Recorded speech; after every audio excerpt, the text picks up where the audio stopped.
यानंतरची आणखीन एक दिवसभरातली चर्चेतली घडामोड ती अशी बघा की रायगड प्राधिकरण समितीवरनं संभाजीराजेंची हकालपट्टी करा अशी मागणी जी आहे ती ओबीसी नेते लक्ष्मण हाके यांनी केली आहे।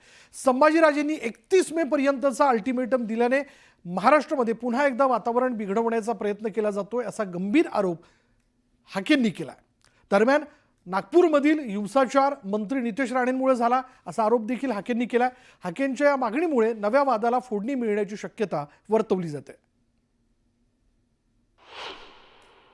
महाराष्ट्रामधलं सामाजिक वातावरण, महाराष्ट्र म्हणजे मराठी माणसांचा, छत्रपती शिवरायांप्रती इतर लोकांची असलेली आस्था यांना नाकारायची आहे का? संभाजी ब्रिगेड एका बाजूला बहुजनांचं नाव घेते आणि दुसऱ्या बाजूला प्रत्येक माणसांना विरोध घेते, प्रत्येक माणसाच्या हेतूविषयी शंका उपस्थित करते। हे कशाचं लक्षण आहे? त्यामुळे अशा अनेक प्रश्न आहेत।